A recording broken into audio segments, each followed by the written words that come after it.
Please go to elithecomputerguy.com in order to view schematics, code, and more for the projects that you are learning about. Welcome back. So in today's video, I'm going to give you an introduction to permissions in the world of Linux. Now hold on. Breathe in, breathe out, breathe in, breathe out. I know a lot of people, when you start getting into things like permissions in Linux, they start hyperventilating because they know how insane Microsoft Active Directory permissions can be. And they're thinking, oh my golly, I just finally figured out Microsoft's permissions. Now I have to figure out Linux? Well, here's the thing. Do realize, at least in a base Linux server, a base Linux installation, permissions within the Linux world are just so much simpler than the Windows world. The Windows world at this point, you probably have to have a whole freaking book just to know all the permissions, right? You got sharing permissions and local permissions and all kinds of permissions going on now. What you have to realize in the Linux world is that is not the case. Permissions in the Linux world are incredibly simple. Possibly too simple. You could argue possibly too simple, at least with a base installation, but they are incredibly simple. So really, in the Linux world, you only have 3 actual permissions in a base installation. You have the ability to read. So read means that you can read a file or folder. Write means you're able to write to a file or folder. So basically, it means you're able to modify it or edit it. Then you do have to be careful in the Linux world, because this is one of those places where you go like, well, hey, Linux folks, you didn't have to go quite as insane as Microsoft with all those permissions, but you could have added a couple more, because when you have the write permission, that gives you the ability to write to a file and rename a file and delete a file or folder.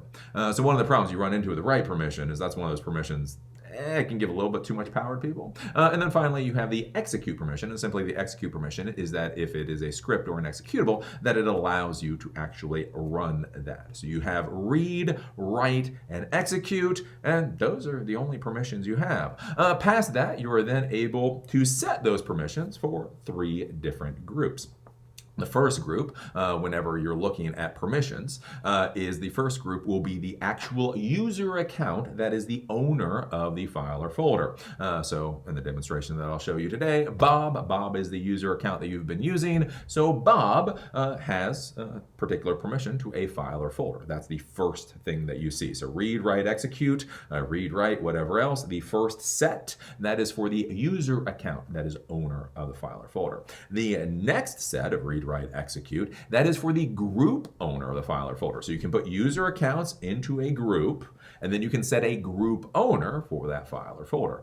So let's say Bob has read, write, execute permission on a file or folder, and then you can have Bob's group, whatever group Bob is in, they might have the read, write, or whatever permission to the file or folder. So you can actually have a different set of permissions for members of a group that are owner for that file or folder. And then finally, the last group that we talk about is the everyone group. So you have the user account, the group owner account, and then literally everybody else. So any other user account or user that is able to access the file or folder, no matter where they are, whether they're sitting at the command line at the system, or whether they're on the other side of the universe, as long as they can get to that file or folder through the network somehow, that is the final permission, and that is whatever permissions they are allowed. So one of the things that you'll see a lot, especially in the web world, is you may have a user account. The user account has a read, write, execute permission for a file or folder. The group account, they'll have whatever permissions they have. And finally, the everybody else in the world will simply have a read access. So you have web pages, you have images, you have that type of stuff. They will be able to read, they will be able to see that information, but they won't be able to do anything else. So those are the 3 permissions that you have and the 3 groups that you'll be dealing with. Now, when you hear that, you might be thinking, okay, well, where do the numbers come from? I've heard it 777, 751, 756. What are those numbers, right? So when you look at those numbers, basically what those numbers mean is those are numerical representations of read, write, execute, and they're in the same order. So the first 7, or the first number, is for the user account. That's the owner of the file or folder. The second number, the second 7, or whatever else it is the permissions for the group owner, and the final number is the permissions for everybody else. When you're looking at the numbers, basically what you have is 1, the number 1, that stands for execute, the ability to execute whatever is in the file or folder. Are you able to run? Very good. Execute it. 2 is write. So again, when we talk about write, we're talking about actually writing to a file or folder, or we're talking about renaming it or deleting it.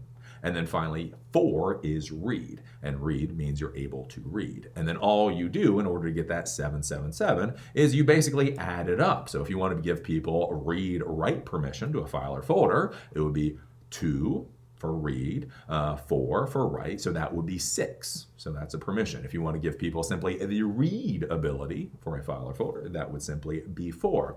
If you want somebody for some reason to have the read and execute, read is 4, execute is 1, so therefore you'd get 5. And so that's basically how the numbering system works, and it's relatively simple. So with that, let's go over to the computer so I can give you a bit of a demonstration to show you kind of how this looks in the real world. And again, to be clear, this is simple. It's not the Windows world. The Windows world is great. I love Active Directory, but wow, that crap can get complicated. In the Linux world, this is much more simple. And the main reason people get tripped up is because they in their mind, they're thinking it's more complicated than it actually is. So let's go over to the computer and I'll show you how this works. So here we are at my computer. I just created this little keynote slide, again, just to give you a visual. Sometimes people like visual representations. Again, 1 equals execute, 2 equals write, 4 equals read. So when you're actually sitting there at a Linux console and you're looking at what the end results will be, if you have 0, what that will mean is basically there is no permission there. Whatever group or user you're talking about will have no permission. If it is 1, they'll have the execute permission, the X permission. If it's 2, they'll have the write permission. So you'll see /w-. If it's 3, they'll have -write and execute permission. If it's 4, it'll equal read --, so you only have the read permission. If it's 5, it'll equal read -x, so you'll have the read and execute permission. If it's 6, it'll be read write -, so you have the read write permission. And 7 is read write or execute. Basically, we're talking about full control. And so what you'll do is you'll see these numbers, and again, you'll see like 777 or 750. And so those will be in order: user account, group owner account, and then everyone else. If we go over here, we just take a look at this other slide. Again, just to reiterate this, so the first number is owner, or the first letter is owner of the file or folder. The second is group, everyone else. So 777 equals everyone in the world has full control. The owner has full control, the group has full control, and literally everybody in the world has full control. That's not a good idea. Generally, you don't do 77. Just to be clear, I'm not one of those hyper fanatical security people, but this is something that you just generally don't do. Past that, like we have 700. What this means is the owner of the file or folder has full control. Group owner and everybody else can literally do nothing. So that's 700. If we go over, take a look at 764, owner has full control. The group owner, so members of the group that own the file or folder, can read and write. Again, remember with read write, that means not only writing to it, but it also means being able to delete it and rename it. And then finally, everybody can read. So with the 4, that means everybody can read. And that's generally kind of sort of how it'll be set up for permissions if you're doing something like a web server. So with that, let's go over to the actual server itself. Kind of take a look at this. Again, if you're looking to command line. So we have my little Ubuntu server running. We're going to log into it. Bob, 1, 2, 3, 4, 5, 6. We log in, and here we are. So we do pwd. Again, this shows us what folder we're in. So we're in the Bob folder in the home directory. And from there, I'm simply going to do ls space -l. So basically list the contents of the folder with some additional information, and then I will hit enter. And here we can see that I have 3 different files, and I have 1 folder, and then I have different permissions and different owners. So this is what you're going to be looking at if you use something like the ls-l space -l command.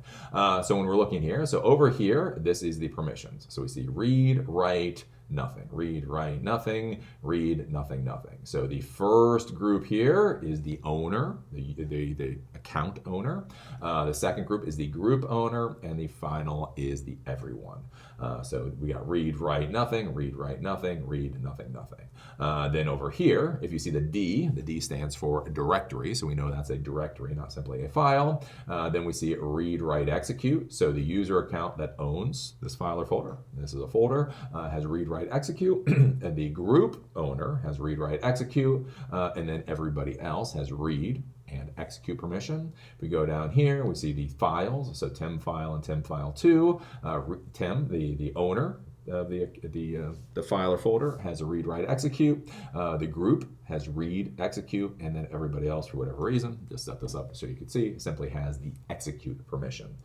Read, write, execute, and simply read permission. So that's the first part that you're seeing over here, and these are the permissions. Now you're probably sitting there going, wow, what about the numbers? You just talked about the numbers. What about all those numbers? The numbers really come in when you use something called the change mod command, the chmod command, and that's where you will change permissions, and basically those numbers correspond to how you'll be changing permissions, and so those numbers will come up in other places. So it's one of those things where when I'm just using ls-l, we get the nice rwx, and so that's pretty easy to read, but there's other places in Linux where you'll have to actually use those numbers, and we'll talk about that in a different video. So that's what you got over here. So these are the permissions. Then past that, when you're looking at ls-l, this first line here, this first column, so these are the user accounts, or these are the accounts that own these particular files or folders. So Bob owns test file. The actual account owns test file. Bob owns test folder. Tim owns Tim file, and Bob owns Tim file. So basically Bob here has read, write permission of test file. Bob here has read, write, execute permission for test folder.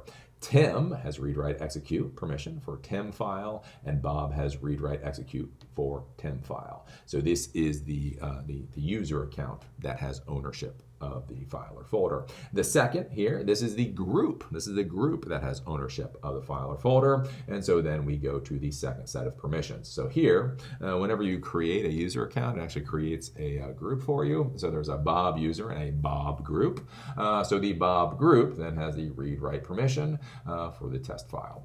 Bob group has read, write, execute for test folder. The test group, so I created a test group. So anybody who's a member of the test group only has the read, execute permission for Tim file, and anybody part of the test group, again, has the read, execute permission for the Tim file too. And then finally, you have the everybody else in the world. Everybody else in the world is able to read the test file, is able to read, execute test folder, is able to execute Tim file, and is able to read Tim file too. So that's a basic understanding of how these permissions actually look and how they work at the actual command line. Again, it is a lot simpler than people give it credit for, and they get very frustrated because, again, they think it's the Microsoft world, and so they think it's a lot more complicated than it actually is. So that's a basic overview of permissions in the Linux world. Again, it's a lot simpler than people give it credit for. You have the user account, that's the owner of the file or folder. You have the group account, that's an owner of the file or folder. And then you have everybody else. Those are the only three things, only three groups that you have to worry about. And then as far as permissions are concerned, you have read, you have write, and you have execute. Read is pretty obvious. It's obvious on the face of it. Execute, again, allows you to execute. Write is the only one, again, where you think in the Linux world, you kind of think, maybe if you spent a little bit more time and created a couple of more permissions, that might have not been a bad idea. Because again, write gives you the ability to write, and it also gives you the ability to rename, and it also gives you the ability to delete. So really, really think hard about whether you give the right permission. Then past that, again, like I say, you have the numbers, read, write, and execute. They correspond to numbers. And then when you want to give cumulative permissions. So you want to be able to give a number of permissions: read, execute, read, write, write, execute, that type of thing. Literally all you do is you add those numbers together. Whatever those numbers add up to, that's what you plug in. So, you know, whether it's 1, whether it's 2, whether it's 4, whether it's 3, whether it's 5, whether it's 6, whether it's 7, you just plug that in. You plug it in the right order, and voila, there you go. Now the command, in order to change ownership and to change these permissions, there's something called the change mod command. This allows you to change the permissions for a file or folder. And then there's a change own command, CHOWN command, that allows you to change the ownership of a file or folder. I will talk about those in another video because, again, when I'm trying to do this Linux series, I think a lot of people, the reason that they fail in Linux is because they get overloaded with too much information at one time, and then their brain just kind of melts and then they give up and go away. And so that's not a good thing. So I just want to give you this basic overview before we get into the commands that actually allow you to modify the ownership and the permissions for files and folders. So as always, I enjoyed doing this video and look forward to seeing you at the next one.